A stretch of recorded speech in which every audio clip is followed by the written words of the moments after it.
Hello, and welcome to my basement. Did you know that anyone can make a movie? It doesn't matter who you are or where you come from. All you need is a camera and a voice. As long as you have something to say, well, that's all that matters. You don't need to have money or connections to the industry or really anything. None of this guarantees that your film's going to get seen, but you never know.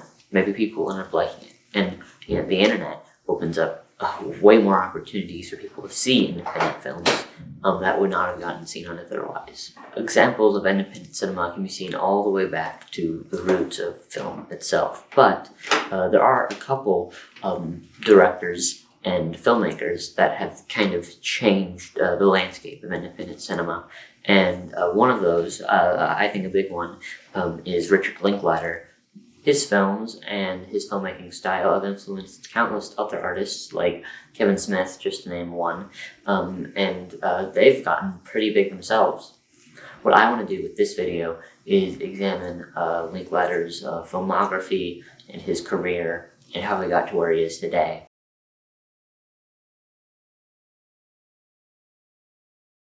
Richard Linklater was born in Houston, Texas in 1960 and lived in the surrounding areas for most of his formative years. His childhood in Houston would be an important experience for him, as it would go on to influence many of his later films. Something that would also influence one of his later films was his experience in high school in the 70s. Growing up, Linklater wasn't hugely interested in film. Instead, he was more interested in sports like football and baseball. However, it wasn't until his early 20s, once he dropped out of college, when he truly developed a love for the medium. Once he decided that he wanted to pursue a path in filmmaking, he didn't move to Hollywood or New York, but instead used his limited amount of money to buy some film equipment and moved out to Austin, Texas. In Austin, Texas, Richard Linklater began participating in the local film scene and the culture around it, and became close friends with many of the people in it. In particular, he became close with one man named Lee Daniel. Daniel began to collaborate with Linklater, and they would work together on movies for a very long time. He worked on several of Linklater's early short films and eventually his early features. They would also go on to found the Austin Film Society in 1985, which was created to showcase independent films that were not being shown in Austin. The AFS, as they would go on to be called, would organize screenings of these films at several local venues all over the city of Austin, Texas. Eventually, the society would expand its mission statement. Now they would not only showcase films, but also help make them by providing grants and internships to young and upcoming filmmakers all around the country. Throughout the 1980s, Richard Linklater would make several short films on Super 8 and 16mm film. These films were great for helping him to experiment with the medium of film and improve his craft. One of these films is a movie called Woodshop, which catalogs Linklater and Daniel's experience at a music festival in Austin, Texas, called Woodshop.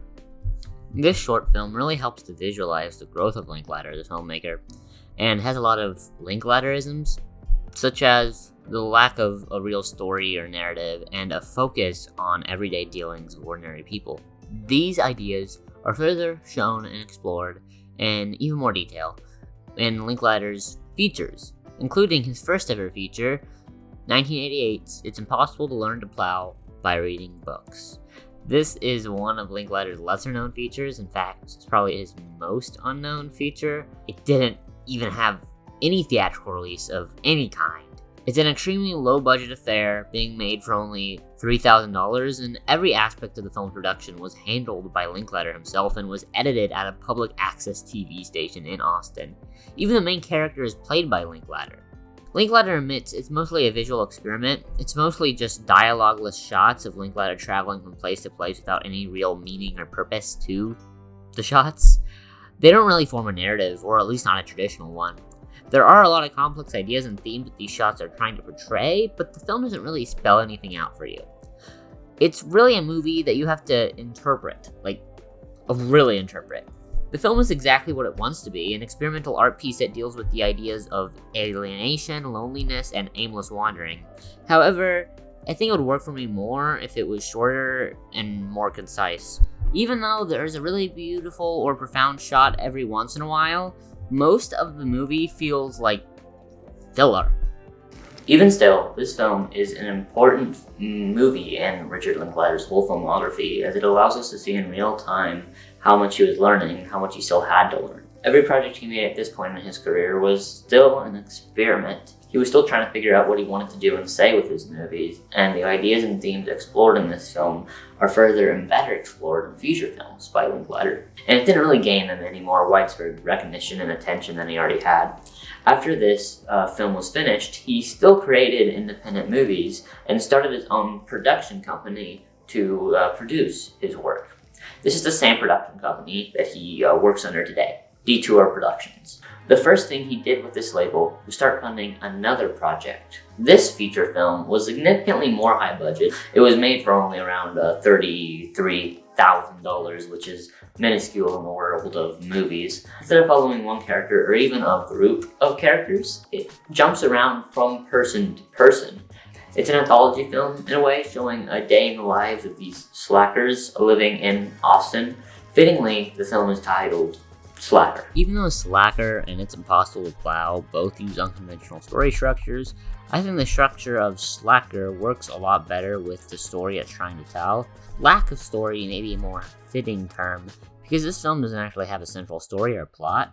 The film is really just a series of short vignettes that all follow different eccentric figures in Austin. These characters range from conspiracy theorists to anarchists to just overall strange people. All these unique characters may have seemingly nothing in common on the surface, but they all showcase a general dissatisfaction of normal everyday life and a rejection of a more traditional world structure. They aren't trying to be a part of a movement or purposely rebel against the powers that be in any organized fashion. Instead, they simply live their lives doing whatever they feel like doing, not caring about whether society as a whole would view it as productive or not. I think that this film shows that feeling of not wanting to abide by the general construct of society and just do whatever you feel like more than any other film with a traditional story ever could. By rejecting the normal constructs of film, the movie Slacker is itself participating in the culture it represents. It just does whatever it wants to do, without caring about what other people think about it. And that's why it's so great, and why so many people have latched onto it and related to the culture and ideas it represents.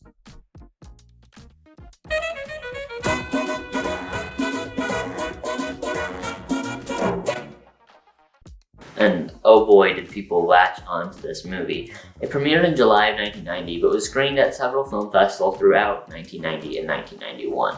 It received a lot of praise from critics and was even nominated for the Grand Jury Prize at Sundance. The film was picked up by Orion Pictures and distributed under the Orion Classics label. It had a very, very small release and only made about $1 million in the box office, but the impact it had on society was much larger than what it grossed in theaters. It became a cult hit and is the film from Linklater's catalog that probably inspired the most filmmakers. It also is widely attributed for spawning the independent film movements of the 1990s. The impact this film had was so large that it was even entered into the Library of Congress's National Film Registry in 2012. Even though this film is no doubt the one that got Richard Linklater's name into the minds of everyone in film circles at the time, I would argue that his next feature would be far more popular. You know how earlier I said his experience going to high school in the 70s was important? Well, I meant it, because his next film was exactly that. Dazed and Confused follows an ensemble cast of high schoolers on the final day of high school in 1976 Austin, Texas. The film draws from Linklater's real-life experiences at high school, and certain characters are based on real people he met during this time. Even though the finished film balances several different subplots and storylines revolving around many different characters that all converge and the final party scene of the film, the original concept for the movie was much different. Originally, it entirely took place inside of a car with the characters driving around listening to ZZ Top's album, Fandango. Eventually, the scope of the film grew into what we know today. Dazed and Confused was actually given a much larger but still modest budget of $16.9 million. None of the actors in the film were big names by any means. However, many actors in the films who were newcomers to acting became big stars after the movie. Jason London, Parker Posey, Joey Lauren Adams, and the biggest stars who came from this movie were, of course, Matthew McConaughey and Ben Affleck. It's also worth mentioning that Renee Zellweger had a very small role in the film. It was a non-speaking part, but she did become really big later on. The film grossed around $8 million in the US, which isn't a whole lot compared to the budget of the film, but it was a pretty big critical success, and on home video, it became a huge cult hit, much bigger than Slacker ever did. The movie would go on to become Richard Linklater's most recognizable film of all time. Many people that don't even know who Richard Linklater is know about this movie. Even though all the films he made up to this were based on personal experience and feelings he had, they were all universal feelings or experiences. However, for his next project, he wanted to do something a lot more personal. And it paid off. The film would go on to win countless awards and spawn a whole trilogy. Many people think it's his best work to date, and it's definitely one of his most critically acclaimed films, if not his most critically acclaimed film. I'm of course talking about the 1995 movie Before Sunrise. Richard Linklater came up with the concept for the movie after spending a night with a woman he had met. The film is an extremely personal romantic story about two strangers meeting on a train and spending a wonderful night together. They're able to take a break from the confusing, stressful world and find solace in each other. Even though they will likely never see each other again, they don't care. It's a film that really feels like it's able to capture a small snapshot in time where these two people's lives perfectly intersect with each other. Even though there are very universal themes in this story, it still feels so real. Both characters feel like real, well-rounded people. This is due in part to the fact that Linklater actually penned the script with the help of a co-writer to help more accurately capture the woman's point of view. Said writer, Kim Krizan, had worked with Linklater before as an actor in his films, and would go on to work with him again later in his career. Ethan Hawke and Julie Delpy play the main characters in the film and perfectly capture their roles, mostly due to the fact that they wrote a lot of the material they were performing. Delpy has actually gone on record saying that most of the romantic elements of the film were added after rewrites by her and Hawke. As I said before, this film received roaring success upon its release and has only gained more praise as time has gone on. Many people cite it as one of the best films of all time. While this isn't my favorite of his work, it's clear why it's become so beloved by general audiences and critics alike. The themes in this film would even go on to be explored further directly in the sequels to the movie, Before Sunset and Before Midnight. Due to the large streak of box office and critical successes under his belt, it's no wonder why Linklater was starting to gain a lot of attention. He would continue to stick to creating indie films for a little while longer, with his next film, Suburbia, only coming out a year later in 1996. Suburbia was based on the 1994 play of the same name by Eric Bogosian. It does feel similar to something like Slacker, Clerks, due to the subject matter of a bunch of young adults hanging out in their middle-class dead-end town. It feels mostly generic, but still tries to say something about growing up and trying to figure out what you want to do with your life. It does have some interesting moments and ideas, but also feels so heavy-handed with its messaging. The film is just so dialogue-heavy to the point where every scene feels like exposition.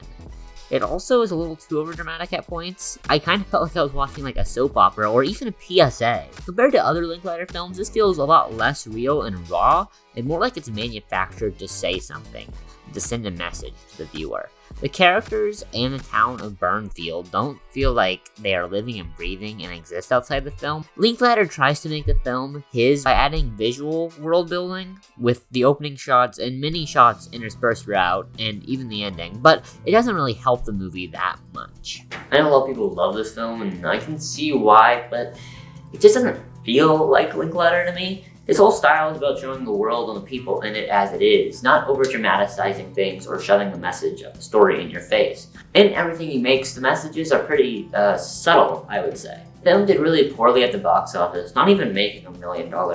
However, critics seem to generally like it, and it became a cult success like most other Linklater movies. Even though this film really shows how just tired the 90s film formula that was spurred by Slacker is, His next film would be a complete detour. His first ever Hollywood feature was a rather traditional action crime flick made on a mid-sized budget of $27 million. It featured returning Linklater actors as well as newcomers to his filmography, and it was actually based on a true story. The film was released under the title of The Newton Boys in 1998.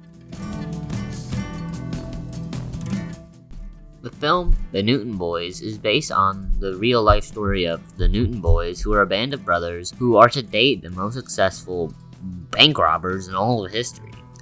The film, of course, stars returning actors, like most Linklater films do. These actors are Ethan Hawke and Matthew McConaughey, but it also has some new-timers to Linklater's work. It's definitely aimed more at mainstream audience members compared to his previous works. Despite its very traditional crime aesthetic, it still feels like a Linklater movie. It features a lot of character building and non-action oriented scenes compared to what is normally expected in an action crime film of this nature. It focuses a lot more on the people committing the crimes and the crimes they committed. It doesn't mean it's short of large-scale action scenes. I mean, the film still has a whole lot of them. But it's just more focused on telling the story of who the people were that committed these crimes and just showcasing all the crimes they committed. I do think it's a little slow in the first act. It takes a while to build up to what the film actually is trying to do, but I find the payoff to be pretty worth it. Although a lot of people didn't, it received very poor critical and financial success. It was the first Linklater film to really flop this hard. For the time being, he had to turn back to independent filmmaking, which I don't think he was really upset by. He was willing to take a big risk with his next feature, which was animated, actually, his first ever animated feature.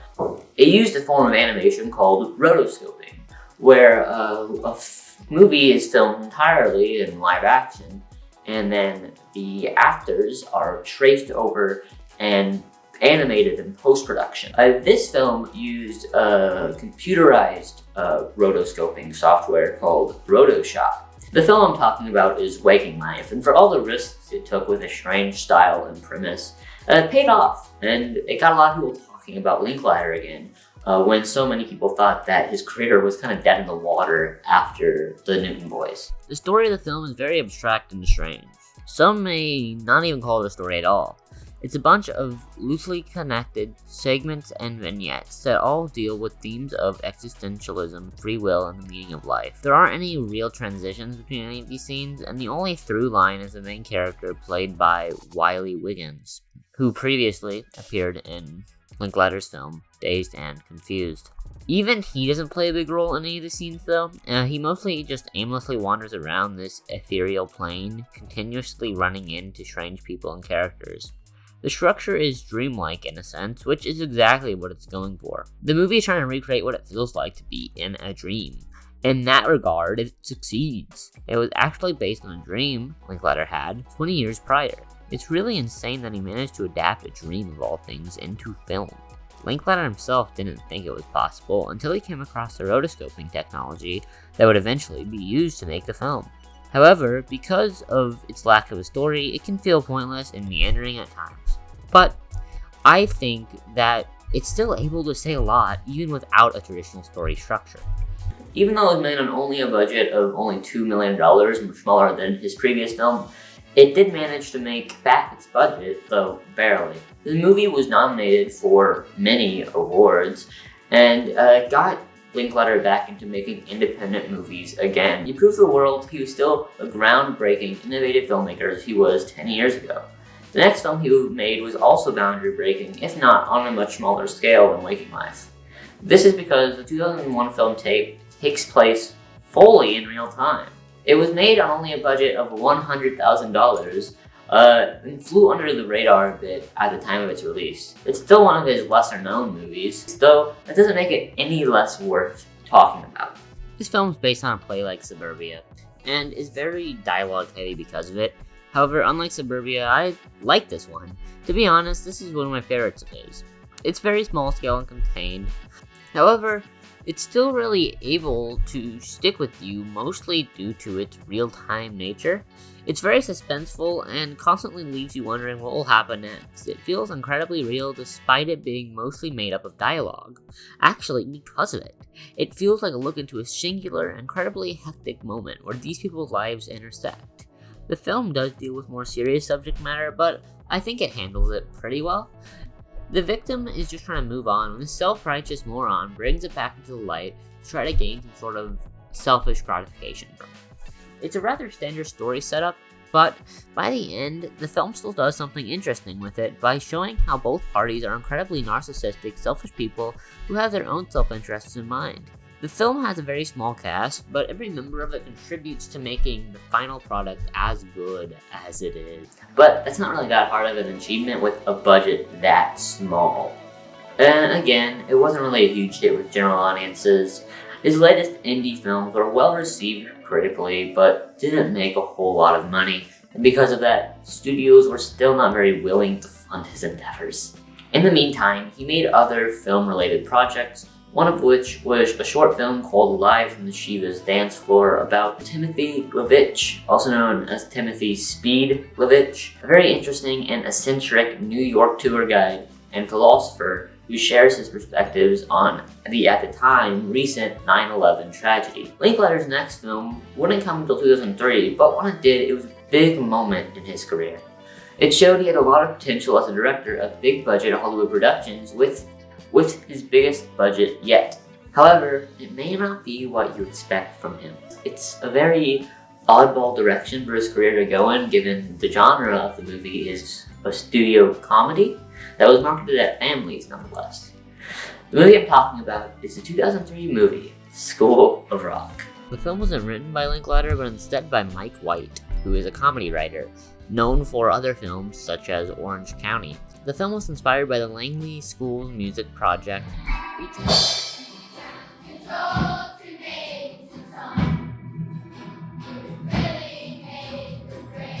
featuring a plot about a man played by Jack Black stealing a substitute teacher's identity in order to get his student to be a part of his failing band.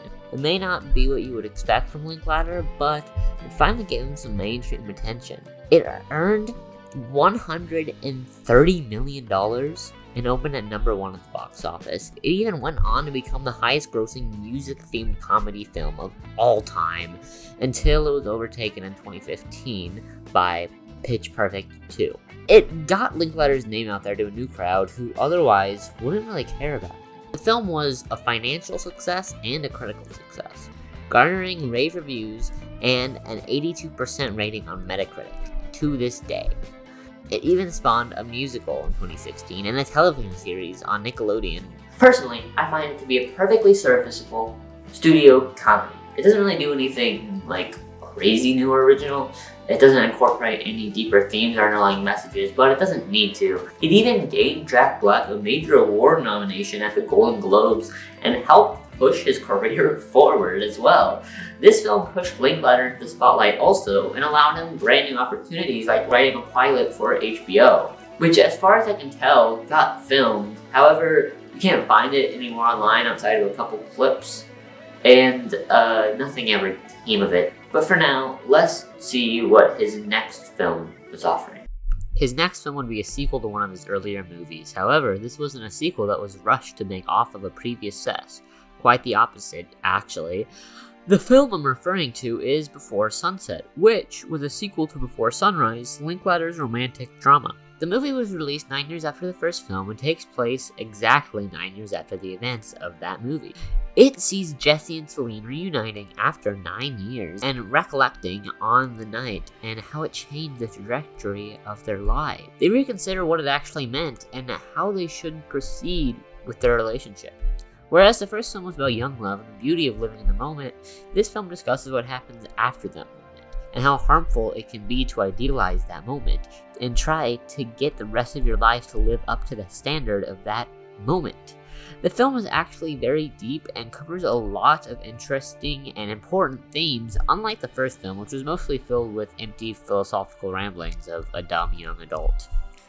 This film is able to naturally build off of the first film in a way where neither of the two movies seem to work without the other. Of course, you need to watch Sunrise to understand Sunset. I mean, it's a direct sequel, but I also think you need to watch Sunset to fully understand Sunrise. The movie was written by Ethan Hawke and Julie Delpy, as well as Linklater.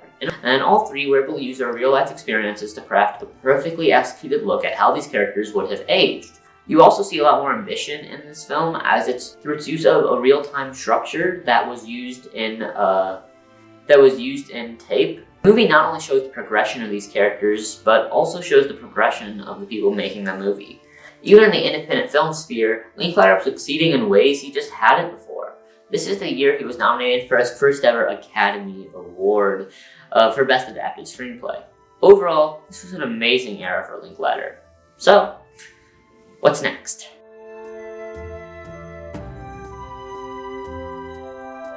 If School of Rock taught Linklater one thing, it's he can make studio comedies. And it seemed he took that message to heart. Maybe too much. Because 2005's Bad News Bears is also a studio comedy targeting a very similar demographic to School of Rock. And it basically has the exact same plot as School of Rock, although they change a few details from singing competition to baseball, but it has the exact same story beats. The only problem is that this film lacks the charm and charisma of School of Rock and also the heartwarming nature of that film. That film just makes you feel good. But this movie takes pretty cheap shots with its jokes, and it comes off way more poorly aged than School of Rock, which is weird to say, but that film kind of feels timeless in a way. That movie had a script that advocates for acceptance rather than for ridicule. This film's performances are noticeably lacking compared to School of Rock. None of the kids are particularly memorable, and most of them only exist to fill a token role in the cast. The movie just feels like a particularly lame and uninspired early 2000s family comedy. It was, again, only directed by Linklater and not written by him. This time the film was penned by the writers of the 2003 film Bad Santa. However, the film feels more Linklater-y than School of Rock, possibly because he shared a producer credit on the movie. I really don't think that his style meshes well with these kind of comedies. Even though School of Rock feels sort of like a Linklater film as far as directorial decisions go, the actual vibe of the movie and the feel of the script and the format of everything feels completely different from something Linklater would normally make. When you try to combine a generic feel-good family story with Linklater's very distinct and abrasive style, in the vein of like Dazed and Confused or Slacker, it doesn't work at all. The film is based on an earlier movie of the same name from 1976, and that film's still pretty well regarded to this day. Can't really say how I feel about that original movie since I haven't seen it since I was like 9. Regardless, this film is not received well today or when it was released. It got mixed reviews from critics, and despite being made on a budget of $35 million, it didn't make it back. It only made $34.3 million in the box office, which came very close, but ultimately it was an unsuccessful endeavor. This film was a bomb and was his first in a series of Linklater films that didn't do well at all. While before, if his film was poorly received at the box office, Linklater would bounce back pretty quickly. However, after this movie, that would not be the case. Following this movie, there was a 6-year period where we would see Linklater create financial bomb after financial bomb after financial bomb. A few of these bombs were critical successes, but that was not always the case. The next of these bombs was A Scanner Darkly. This movie was based on a book, this time a work of science fiction by novelist Philip K. Dick, whose works include stories that were adapted into other films like Blade Runner, Minority Report, and Total Recall. The movie was originally conceived in 2003, and instead of turning the book into a bigger budget action film like most people did with Philip K. Dick novels, Linklater wanted to keep the film at a smaller budget of under $10 million. And he decided to revisit the style of one of his previous films, Waking Life, by using the same rotoscoping technique used in that film. This film's a lot less artsy than that movie, and has less of a real reason to be animated. I think this movie could work just as well in live action. However, Linklater decided to go with the animation route because he felt there should be a wider variety of animation aimed at adults. Linklater met with the estate of Philip K. Dick to license his work for the film. They were originally hesitant to let Linklater use the story due to its personal nature and how unconventional Linklater's adaptations seemed. However, they eventually let him use it after meeting with him and discussing his ideas for the movie. The film was made in 2004 and was meant to be completed and released by 2005, but problems in the animation process prevented this from happening. Unlike Waking Life, which purposely shifted animation styles throughout due to its dreamlike nature, Linklater wanted a more uniform style for this movie. He still hired inexperienced local artists that were unfamiliar with the program and process used to make this movie, and he still split the work among several different teams. This proved disastrous for him, as the sequences were taking a very long time to complete, and there was poor communication between the teams. 6 weeks after the animation had started, Linklater came back from shooting his film Bad News Bears, only to find that little work had been completed on the film. The movie was originally supposed to be made on a budget of roughly $7 million, and it's supposed to be out by early 2005, but the budget had to be increased to $9 million, and the schedule was extended by 6 months. The film had its first test screening in December of 2005, which was a success, all things considered. The movie finally premiered to the public at Cannes Film Festival in late May of 2006 and had a wide release that July. The film stars a lot of famous actors, actually, more than really any of his other movies, including Keanu Reeves, Winona Ryder, Woody Harrelson, and Robert Downey Jr. It covers themes of drug and substance abuse and does so pretty well. It's a very personal and interesting look at drug culture and how harmful substance abuse can really be, and has some interesting ideas about surveillance and how easily manipulatable and disposable you are in the eyes of the government. It's a very good science fiction film that has a lot of interesting and thought-provoking elements. All the acting was done really well, but I don't see why the film needed to be animated. When Waking Life, it works a lot better, as the kind of weird animation style helps to add to the dreamlike nature of the movie, but I think this could have worked just as well as a live-action movie as an animated one. It almost works to the film's detriment at times, since the film is meant to take place in the post-future and try to be somewhat grounded in reality. The low-budget, realist nature helps that, however, it being animated almost takes away from it. At no point do I feel like I'm in the character's shoes and experiencing the story with them. However, this is a minute detail, and I do see the benefits of the style as well. The ending also more than makes up for any problems I have with the film. As I stated before, critics like this movie, and it's considered to be a pretty faithful adaptation by fans of the original story, although I haven't read it. However, the film didn't make back to its budget, coming in $7 million short. This can be partially due to its very small release and it being pitted up against 2 Disney blockbusters. Sadly, his next film would not fare much better at all. In fact, it would fare much, much worse. The 2006 film Fast Food Nation is based on a 2001 nonfiction book of the same name by Eric Schultzler. The book is an expose of sorts on the shady business practices in the fast food industry. You might be wondering how they adapt this book into a fictional film. Well, let's just say they don't do a great job. The movie was co-written by Schultzler and Linklater. It feels very convoluted in terms of tone and story.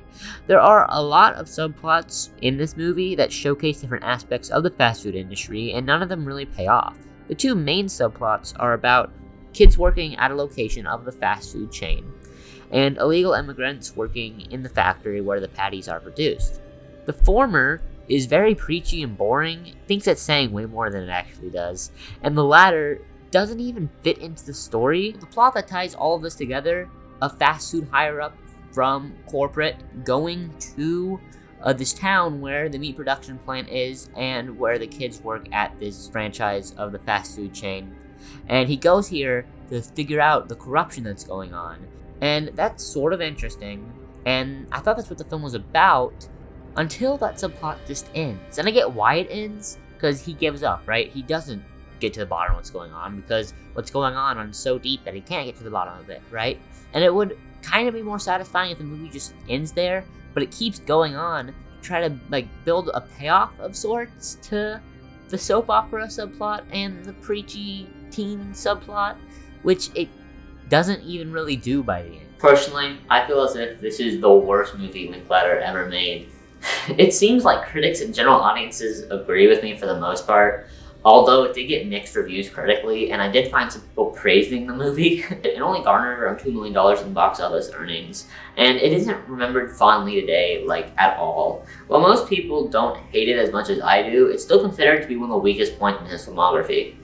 Next, Linklater would create his first and only documentary to date, Inning by Inning, Portrait of a Coach, about the beloved UT baseball coach, Augie Garrido. There is very little information about this movie available online, although I was able to watch it, and it's pretty decent. Couldn't really tell you anything about the subject of the film. I didn't really learn anything, but that's not the movie's fault. It's a serviceable documentary, and I'm sure if you love this coach, or you love baseball, or you're interested in the movie in any way, you find it and watch it, because you'll probably love it, right? You'll probably learn a lot more than I did. And there's not really much more to say about this movie. It definitely is his least known film by far, because of how hard it is to find and how little people would really care about this guy. I mean, I'm sure there's a small but passionate fan base. I'm not a part of it. His next film, which would be a narrative feature, would start filming in 2008, being an adaptation of the Robert Kapleau novel, Me and Orson Welles. The film would feature Christian McKay as well, reprising his role from several Broadway productions, and would also star Zac Efron and Claire Danes in the other lead roles. It's a good film for sure, but I don't find it to be anything more than just a standard Hollywood period drama. Nothing about it screams, Linklater. He does a fine job directing, don't get me wrong, but the story doesn't feel particularly like a trademark Linklater story. I mean, it doesn't really focus on themes that are heavily tied to Linklater in any way. It's not really trying to say anything in particular, actually. Maybe it's because it's based on a real person and his life, so it's trying to accurately portray that instead of saying something bigger or more meaningful. Whatever the reason, this film plays it really safe. I mean, critics love it, understandably so, it's right up their alley. I mean, it's about Orson Welles, for goodness sakes. Any critic's gonna like a movie that's about Orson Welles. It even won a nomination at the BAFTAs. However, it was sort of a box office failure. By sort of, I mean major box office failure. It received only $2.3 million at the box office on a budget of nearly 10 times that amount. His career can only go up from here. Luckily, it did. His next movie was a success, both financially and critically, and for the first time in a while, we are finally seeing Linklater in full force. This movie was not only a success, but his first in a series of successes. The film I'm referring to is one that doesn't get as much love and respect as it deserves. It's kind of forgotten compared to the work he would go on to make right after this movie. I'm referring to 2011's Bernie.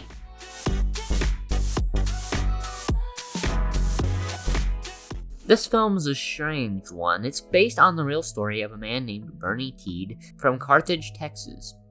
Bernie was a mortician and an upstanding member of the community of Carthage. He was known for being incredibly sweet and caring, perhaps to a fault. But in 1996, he killed his good friend and companion, Marjorie Nugent. For over half a year, he kept the body in a freezer and continued to live his life as normal while donating massive amounts of Miss Nugent's money to local organizations and members of the community. This story was the basis of a 1998 article in Texas Monthly written by Skip Hollandsworth, who co-wrote the script for the film. According to him, the script was written with Linklater in the early 2000s, but wasn't actually filmed and released until a decade later. I can see why. It's a very odd film, particularly due to its subject matter and complicated main character who is a murderer. But Bernie was played by Jack Black in what I consider to be his best film role ever. He actually talked to the real Bernie for inspiration, and it definitely shows. He captures this character perfectly, not only in a comedic way like he's usually known for, but in a very dramatic, sad, and at times mysterious way where his motives seem rather questionable and unknown. The whole supporting cast does a great job too, and I love the town gossip elements of the film, which mirror a head-on documentary style. In a way, this film is a documentary, just a fictionalized documentary based on a true story. Kind of like a mockumentary, except it's not really mocking anything. It's not trying to be a parody of any documentary or any genre of documentary, and it's not really funny. I mean, it is comedic, but in a dark way. So, I don't really know what to describe this film as. But, all I know is that it's pretty good. It's a really hard film to describe, and it's pretty hard to get into because of that. I mean, personally, I love the film. I think it's his best movie, actually. It just really clicks for me and combines the best elements of all of Linklater's filmography. It has the more dramatic elements of the Before trilogy and the thrilling elements of like Tape or Scanner Darkly and the comedic moments that all of his comedies have. And also has a lot of documentary elements. It also takes a look at real people and their everyday lives, like Slacker and basically all of his movies. This was a revolutionary moment in Linklater's career. He finally found his footing after losing it for so long. It has a lot of generally good reviews by critics, certainly not his most liked film, but not his most mixed either. Some people, particularly residents of Carthage, say that the movie makes too much light of an actual murder and doesn't really show Mrs. Nugent's side of the story. I do agree that the film is a little bit harsh on her, but I don't think that the movie is trying to be historically accurate as a portrayal of the events that happened. Rather, it's a fictionalized look at the murder of an 81-year-old woman. Strangely enough, the film resulted in Bernie's case, the real-life Bernie, getting a re-examination of the evidence, and in 2014, he was set free from prison while awaiting a retrial. During that time, he actually lived at Linklater's house in Austin, until 2016 when he was resentenced to life in prison. This was also Linklater's first film from the School of Rock to earn a Golden Globe nomination, and for the same award, Best Actor, and for the same actor, Jack Black. A coincidence, but a funny one nonetheless. His next project was an edutainment TV series focusing on Speed Levitch, who was the focus of Life on the Shiva Dance Floor, and it was exclusively released to the streaming service Hulu. This wouldn't be the last time he reunited with old friends though. His next movie did this in a very grand way. In 2013, 9 years after the previous installment, Before Midnight premiered at the Sundance Film Festival in Park City, Utah.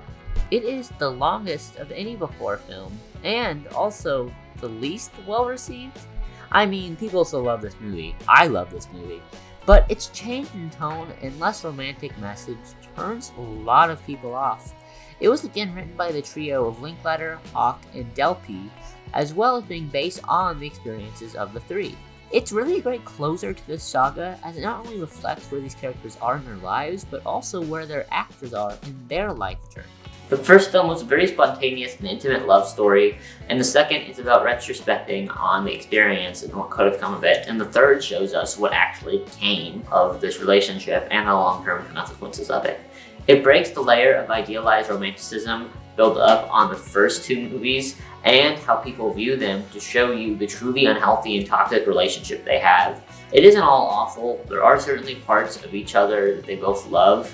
It's the reason why they came together in the first place and why they've been together for so long. However, the relationship isn't all happiness and rainbows like many people would expect. It's actually a little meta with the inclusion of the books. I mean, of course, the second film was about him writing a book based on the first film, but this movie takes the meta-ness of that to the next level. In this movie, the books are not only a direct reflection of how people view them and the universe, but also how the films themselves are viewed by people in the audience. People view them as entirely romantic love stories instead of just a piece in the puzzle that is romance. Relationships are messy, confusing, and complicated, and I believe that the third book Jesse wrote probably shows this and is much more thought out and complex than the first two novels, like this movie is. However, in the movie, the fans of the first books don't like it because it shows them the truth they don't want to confront. Just like how I'm sure Linklater expected, many fans of the first two movies would not like this movie because it shows them the truth they don't want to confront. Which kind of turned out to be true a little bit. Although critics certainly loved it and audiences liked it for the most part too.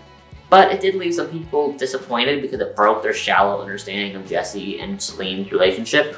I mean, this is what everybody wanted the whole time, them to get together. However, when it does happen, it's not as satisfying as they would have hoped. Even though this film is the most complex and well thought out of the trilogy, I think I like Before Sunset a little bit more personally. They're both incredible achievements in filmmaking that thankfully get the recognition they deserve, but I just like Sunset a little bit more. The film made $23 million on a budget of only $3 million. This is a lot of money, but not nearly as much as his next film would make. The film would be more ambitious than any other film he'd ever made to date, and ended up being a successful endeavor, as it is his most well-received critically and financially. Boyhood began production all the way back in 2000, when Linklater first came up with the concept for the film. His idea was this: every year for 12 years, they would film a segment in this movie to simulate watching real time unfold. This strange and revolutionary film style is what really sets it apart from other films. Linklater didn't have a script written ahead of time. Instead, he would write a segment 1 year after viewing the previous year's footage. This gives the film a very interesting feel that perfectly replicates growing up that many other films don't have. It feels very raw and natural and almost spontaneous, where the events that happen reflect what happened in the previous year, but it doesn't feel like a film that has a predetermined story written ahead of time. It feels like you're just watching someone grow up and live their life. The film follows a young boy named Mason from age 7 to 19. He doesn't really experience any super unique setbacks or anything that sets him apart from other kids. Sure, he has divorced parents, he experiences his fair share of abuse, and he dabbles in alcohol and other drugs.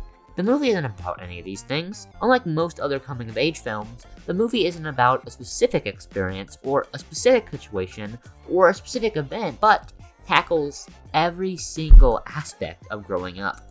It's pretty successful at this in my eyes, honestly. Yeah, it can be kind of boring or feel aimless or pointless, but to me that's the point. Life isn't super eventful, and it's not filled with countless experiences that change the course of one's life. Sometimes nothing happens, and things just go on as normal. But sometimes everything happens, and everything changes. This film looks at all of these smaller moments and crafts a grander story out of them. It shows that every event, no matter how insignificant it may seem, makes up who we are. No one event has more importance than another event. Everything matters equally in the grand scheme of growing up. I mean, the film has a lot of flaws. It's not a perfect movie. I mean, some lines of dialogue feel forced and unnatural, and sometimes the story can be a little bit heavy-handed. The acting isn't the best at the time, and it's pretty boring. However, I can't help but love this movie because it's such a universal film. It's not about one kid's experience with childhood, but instead is adaptable to everyone's childhood experiences. It's the ultimate coming-of-age movie in a way. It's not interested in any other topic outside of growing up. It's not trying to say or show anything other than that. It's solely about the experiences we have growing up and how they shape who we are as people. The film would start shooting in 2002 and wrap in 2013. They would film for about 3 to 4 days every year on a budget about $200,000 per year. Ella Coltrane was cast in the leading role at age 6. The other main cast were Ethan Hawke, Patricia Arquette, and Lorelei Linklater, who is Linklater's daughter. Like many of Linklater's other films, each cast member had a say on the script and incorporated elements of their own life into the film. There were certain scenes that Linklater wanted to include from the start, and he always knew where the story would end up. The film was released in the summer of 2014 to great financial and critical success. The movie was given rave reviews upon its release and still boasts an 100% rating on Metacritic. It placed first on several year-end lists and was even nominated for not 1, not 2, not 3, but 6 Academy Awards, one of which was Best Picture. It didn't win Best Picture, but Patricia Arquette did win a Best Supporting Actress award for her role in the film. It also won Best Dramatic Motion Picture at the Golden Globes that same year. For Linklater's next movie, he decided to return to an old script he wrote in 2005, but it was abandoned after he failed to get it funded. However, after leading the production of the incredible Mr. Limpet reboot in 2014, the script was picked up once again. It was a spiritual successor to his 1993 film Dazed and Confused in terms of style and tone. It follows a group of college baseball players that was originally titled That's What I'm Talking About, but was released under the title of Everybody Wants Some. The film's very similar to Dazed and Confused, being a standard teen comedy film. Personally, I think it lacks the charm that the first film had. However, critics and audiences seem to like the film, and it often is held on equal playing field with Dazed and Confused in terms of quality. Despite the well reception of the film, it failed to make back its budget of $10 million. It only earned around $5.7 million in box office earnings. This would be the last film of Linklater's I would consider to be his distinct vision that would be released for some time. After Everybody Wants Some, he he started adapting more books into movies.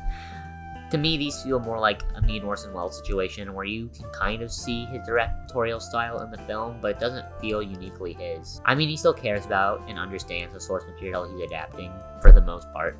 This movie, Last Flag Flying, is based on a book of the same name, about 3 Vietnam vets traveling across the American Northeast to bury one of their sons after he was killed in the Iraq War. The book was released in 2005, which is a sequel to one of the author's earlier novels, The Last Detail. And The Last Detail was adapted into a movie in the 70s starring Jack Nicholson, Otis Young, and Randy Quaid. Therefore, this movie, Last Flag Flying, is technically a sequel to the film The Last Detail, but this movie I think stands on its own pretty well. It stars Bryan Cranston, Lawrence Fishburne, and Steve Carell, and they all do a great job. They're able to capture the tone of the film very successfully. It's an overall pretty good drama about the dangers of war and how many veterans feel and perceive their time in the service, and all of these characters are interesting and stand away from any source material. It's really hard to tell this is a sequel if you didn't know beforehand. I only found out after I watched it and was researching for this video. Honestly, I think that not fully knowing what they experienced in the service adds the complex feelings to the story. Like, they all know what happened, but none of them want to say it. If I had known these characters already and known what happened, I don't think the movie would have worked for me as well as it did. The movie still isn't great though. I think it goes on a bit too long and says what it wants to rather quickly. However, there are still some excellent scenes and moments. It's a pretty basic film overall. It doesn't really do much for me, but it's still a pretty good time, and I'm sure others will get a lot more out of it. The film was released in 2017 at the New York Film Festival and got a wide release on Amazon streaming service Prime Video. This makes it the first of Linklater's movies to be released directly on streaming, as opposed to getting a wide theatrical release. Even though we can't see how much film the money made because it was released on streaming, we do know critics liked it generally. However, a lot of people criticized the writing of the script, which was penned by both Linklater and the writer of the original book. Around the same time as the movie's release, principal photography was beginning on Linklater's next film, a comedy drama also based on a book called Where'd You Go, Bernadette. This movie isn't amazing. It's not even good, but it's cute. The mother and daughter bonding scenes are probably the best scenes in the whole movie. I also like the scenes where Bernadette finds herself and like what she wants to do in this life towards the end. But the film as a whole feels really rushed, and certain moments feel cheesy and sloppy sometimes. It's very cliched. It doesn't feel like Linklater even cared about this movie, really. He just doesn't feel passionate about it in the ways he does about even his worst movies, like Fast Food Nation. At least in that movie, you can tell he cares about what he's saying, even if it's kind of misguided. Even though the story is interesting and a lot can be done with it, the movie isn't. It's just your average feel-good family drama. The movie was set to release in May of 2018, but didn't actually get released until August 16th of 2019. The movie was a big bomb, is severely underperforming at the box office, making only $11 million on a budget of $18 million. The movie got very mixed reception upon release and was pretty immediately forgotten about. The movie didn't even get a theatrical release in most countries due to its underperformance and due to the pandemic that occurred only 6 months after the release. That probably didn't help either. During this period, it started to seem that Linklater's creative vision and artist stylings were being lost. It begs the question of how Linklater himself felt about all this. How does making movies personally affect him, and what does he really want to say anymore? Well, his short film, Another Day in the Office, showcases this. It was released in 2019 as a part of a French career retrospective program put on by the Pompidou Museum. It explores both his frustrations with the film industry and how much creative control he had over his projects, and his relationship with his own mental health. It's very interesting and worth a watch if you want to dig deeper into Linklater's career. Thankfully, Linklater's next movie was much more of a passion project on his part, and it really seemed like something he wanted to make. This movie also makes use of his distinct animated rotoscoping style, although it does things a bit differently. Even though this movie incorporates the same rotoscoping techniques for the characters, the backgrounds and non-essential elements were animated entirely in post. The rotoscoping portions of the film were all filmed in front of the green screen, and the backdrops would be added in later. The animation style looks much different from the rest of Linklater's animated catalog because it was aiming more for a Saturday morning cartoon look. Linklater wanted to capture a more childlike, playful, and whimsical nature with the animation. Also, he wanted to capture the sweet 60s nostalgia, which is all this film is. It centers around a boy growing up in Houston in the 60s during the period of the space race. The movie discusses basically every portion of culture and life in that period, and how it affected and changes the childhood of a young boy. This is honestly less of a film with a real plot and more of just a retrospective of growing up in the 60s. It's just narration from an older version of the main character about how cool the 60s were and how much he loved it and how great it is for a kid and blah blah blah blah blah blah. At an hour and a half, this movie feels so much longer than that. It's good and feels like a Linklater film. Don't get me wrong, he feels passionate about the story, which is more than I can say about Where'd You Go, Bernadette, but it's just not that interesting. Not to me. I'm sure if you grew up in the 60s or you're super interested in 60s culture, this would be great, probably even a beneficial watch. But for me, who just doesn't care about that period of time, it's okay. This is the most recent Linklater project to date, but is by no means where his career is stopping. He's currently working on a film which he's writing directly, entirely on his own, and it seems to be a film he wants to make. He's also working on another big project, like Boyhood levels of big. He's currently attached to an adaptation of Stephen Sondheim's play, Merrily We Roll Along, which is set to be in production for the next 20 years. It will be shot little by little in the same style as Boyhood, but production hasn't begun on the film, and it's not even certain that the film will come to fruition. Linklater will be in his 80s when it gets released, if it starts production soon, and I'll be in my 30s. Kind of a crazy thought to think about. Well, with that, I must leave you. Goodbye.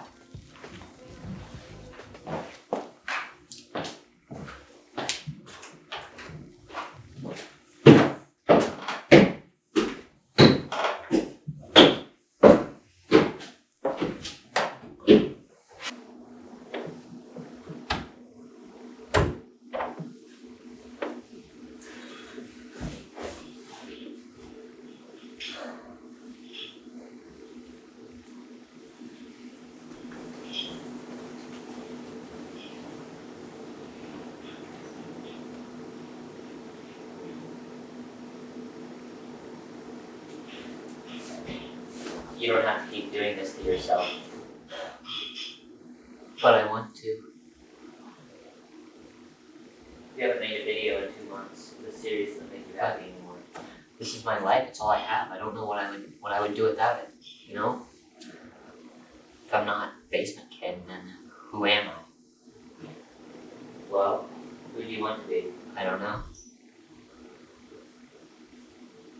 This is all I've ever been.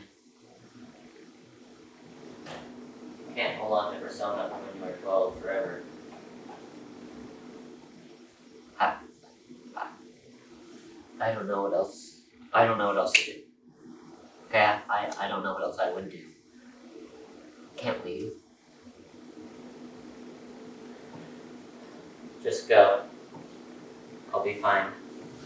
All things must come to an end.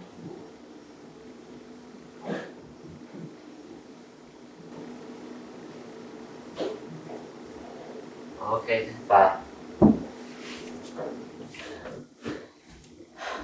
Well, goodbye.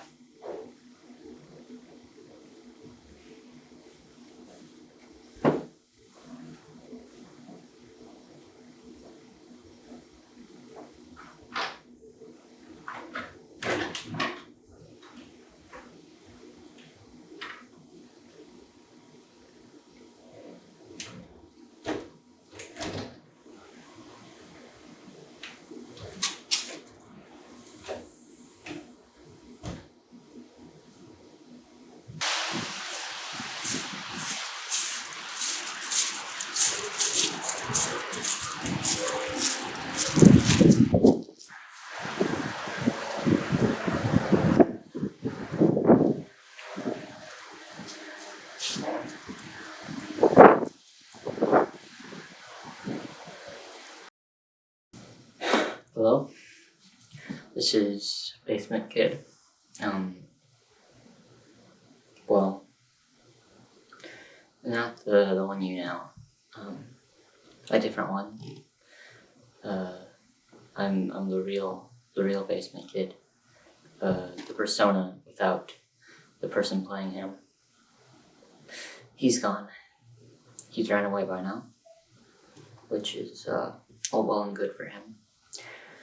More things will come from him, I can assure you. It might be different, but it'll still be good. I trust him. He made me, so I mean, can't not trust him. I used to, but I've moved on since then. But for me, I'm gone. This is the last you'll ever hear from me. This version of me, in this house, in this basement, that's all over. You grew out of me. And so, I have no purpose anymore. I'm only being used to fuel his creative endeavors, but that's all over. Well, no point in prolonging the inevitable. So, goodbye.